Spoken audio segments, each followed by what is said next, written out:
መድብልና ብሩክ ለጠበቃው ደረሱለት። መድብል አሁን ላይ የታዘዘው ጠበቃውን አስወግደው የሚል ነበር ከካሌብ ሙሲሳ።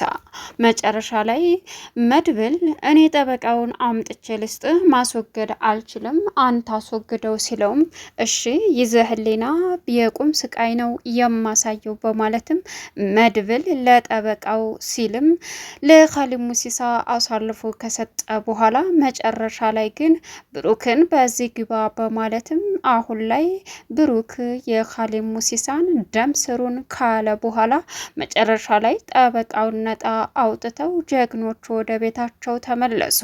ካሌብ ሙሲሳና መድብል በነጻ በድጋሚ ጦርነቱን እንደቀጠሉም ግልጽ ሆነ።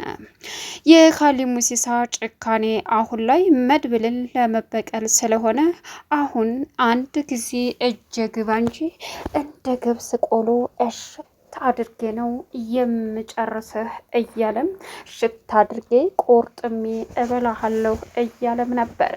ነገር ግን መድብል መጨረሻ ላይ አንድ ነገር ውስጥ ሲገባ መውጫውን አዘጋጅቶም ስለነበረ ጠበቃውን ተመካክረው አሳልፎ ለካሌብ ሙሲሳ ከሰጠ በኋላ ከዛ ከካሌብ ሙሲሳ እንዴት ማውጣት እንዳለበትና እንግዲህ ሁሉንም ነገር ከተመካከሩ በኋላ ጠበቃው በድጋሜ ከካሌብ ሙሲሳ እጅ ቢገባም ትልቁና አስደንጋጩ እንግዲህ ለካሌብ ሙሲሳ የሚደርሰው ብሩክ ባልሆነ ቦታ ባይማይጠበቅ በመግባትም ካሌብ ሙሲሳን ደም ስሩን በማለትም ነፃ በማውጣት አሁን ላይ ጠበቃውን ይዘው ወደ ቤታቸው ተመለሱ።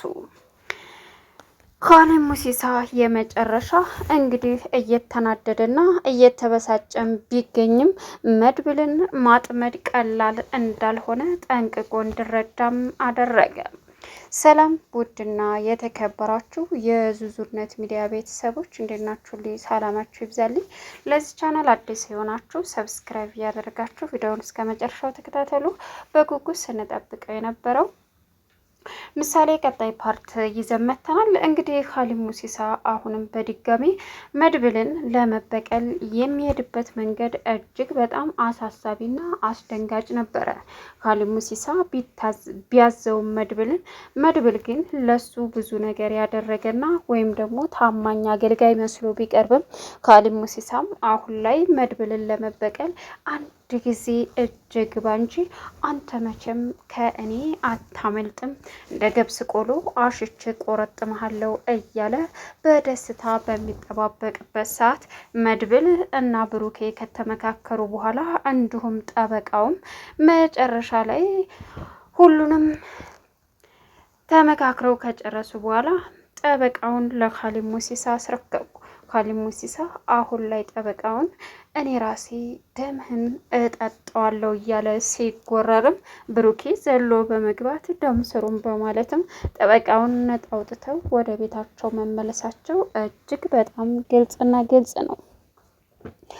ሌላኛው እንግዲህ ማሊት በሰራችው ስራ ተጸጽታ ሁላቸውንም የበደልኳቸውን ይቅርታ ማለት አለብኝ፣ ይቅርታ መጠየቅ አለብኝ እያለችም ለኤፍራታ የተፈጠረውን ነገር በሙሉ ስትነግራትም እውነት አንቺ ተቀይረሽ ነው ከልብሽ ነው እያለችም እመኝኝ ኤፍራታ እዚህ እንድደርስ ያደረገ መድብል ነው። መድብል በጣም ጥሩና መልካም ሰው ነው። ካሌብ ሙሲሳ ግን ልግደላት ብሎ ሲደውልላት ክቴላት አያገባኝም ብሎ ነው የተናገረው በማለትም ለኤፍራታ ማውራቷን ቀጠለች። ኤፍራታም ሌላ ሰው ነው ወይስ እህቴ? እውነት ተቀይረሽ ከሆነ እኔ በጣም ደስ ይለኛል ስትላትም የምሬን ነው ተቀይሬያለሁ፣ በቃ ከፍ አልኩ ዝቅ አልኩ በሰው ገንዘብና በሴራ ግን መልሼ እዛው ቦታ ነኝ። ስለዚህ ለኔ ይሄ ምንም አያስፈልገኝም እህቴ እውነቴን ነው ስትላትም እሺ በቃ እያለችም አሁን ላይ ከእናንተ ጋር ምንም አይነት ስራ ቢሆንም እየሰራው መኖር በነፃነት መቀጠል ነው የምፈልገው ስትላትም ኤፍራታም እንግዲህ እሺ አለቻት። መርዙንም ይቅርታ መጠየቅ አለብኝ እያለች ማሌት ተፈጠረው ነገር ተጸጽታ ይቅርታ እየጠየቀች ትገኛለች። ሌላኛው እንግዲህ የቅድስትና የብሩኬ ሰርግ በጣም ደርሶ ስለሆነ የሚያሳስባቸው ካሌብ ሙሲሳ ሰርጋቸውን እንደሚያበላሽባቸውና ሰርጋቸውን ትልቅ ችግር እንደሚከትባቸው ግልጽ ነው።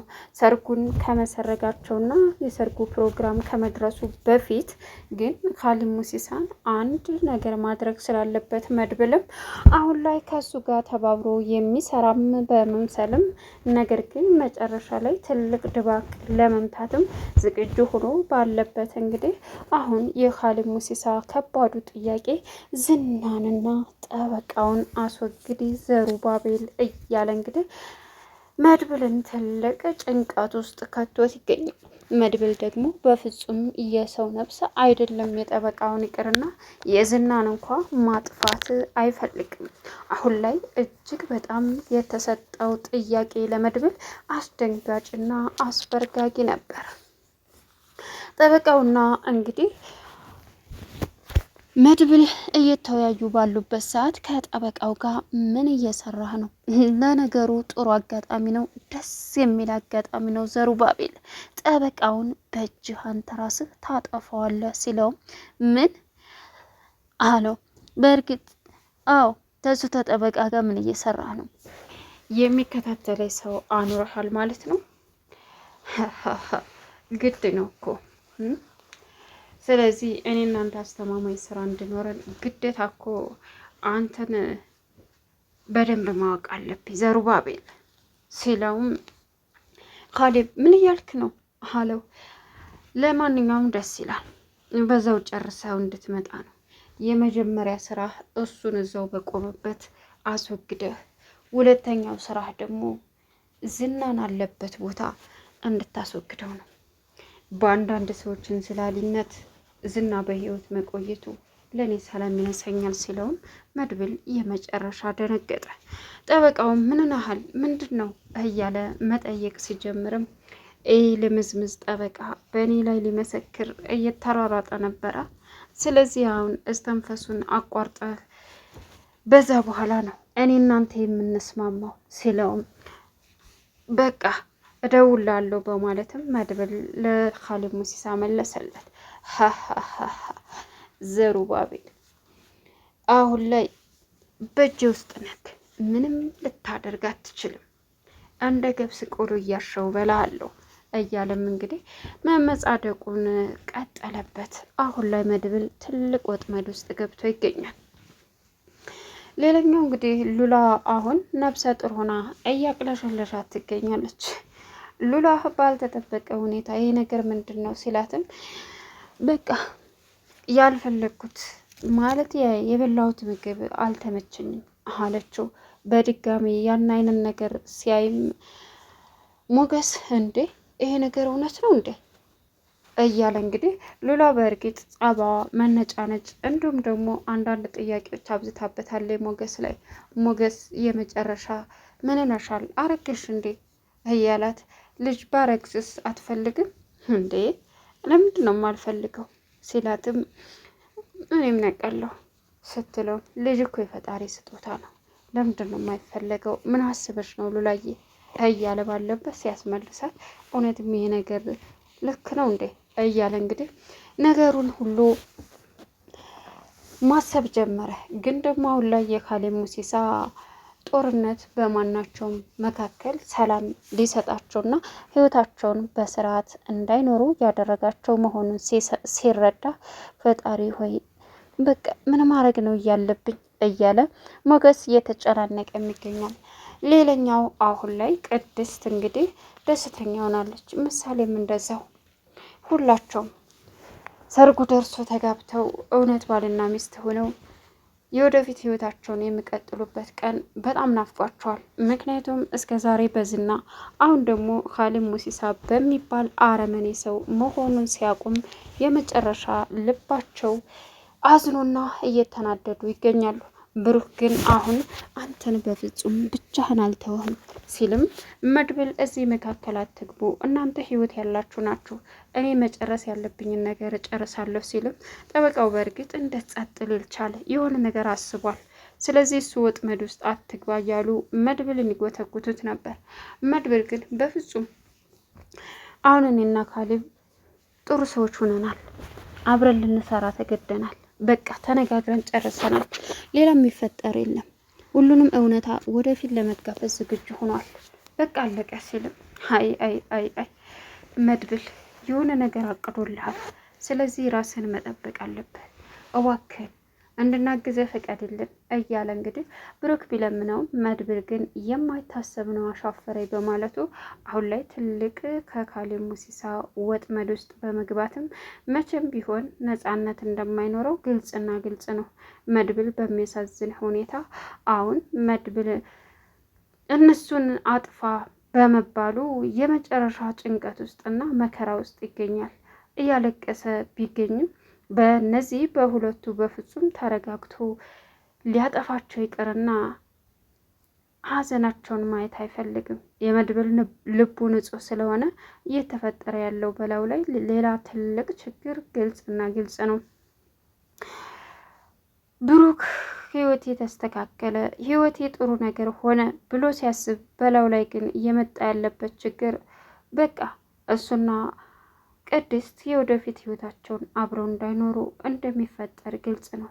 ግን ምን ማድረግ አለብኝ፣ ምን ማድረግ አለብኝ እያለ የመጨረሻ እየተናደደ ቢገኝም ከወንድሙ ጎን ሆኖ የሚመጣውን ነገር በሙሉ ለመጋፈጥ ዝግጁ ሆኖ እንዳለም ከባዱንና አሰልቺውን ነገር ማለፍ እንዳለበትም እራሱን አሳምኗል። መድብል ግን ማናቸውም እዚህ አትገቡም እያለ ይገኛል። ኤደን አሁን ላይ በመድብል ምንም እንደሆነባት አትፈልግም። በፍቅሩ ወድቃለች። ሌላኛው ዳጣ በካሌብ ሙሲሳ እየፈራች ትገኛለች። ይህ ሰውዬ ማናችንንም ሊተወን አይችልም። በቃ አንዱን ተገላገልን ስንል አንዱ ይመጣል። ተመድብል ተዝና የባሰ አረመኔ ሰው ነው እያለች ብታዝንም ግን ደግሞ ወደፊትም አሁን ላይ ትልቅ ችግር ተፈጥሮ ህይወታቸውን ካሌብ ሙሲሳ በቀላሉ ሊመሩ እንደማይተዋቸውና እንደሚበቀላቸው ለራሱ ቃል ገብቷል። ዘሩባቤልን ሳልበቀል እኔ ምንም ሊሆን አልችልም እያለ ይጎራ ይዟል። በተለይ ዝና ነው። ለቻናሉ አዲስ ሲሆናችሁ ሰብስክራይብ እያደረጋችሁ ቪዲዮውን እስከ መጨረሻ ተከታተሉ። ከቪዲዮ ጋር መልካም ቆይታ ይሆንላችሁ። ሰላም አለይኩም ወራህመቱላሂ ወበረካቱ።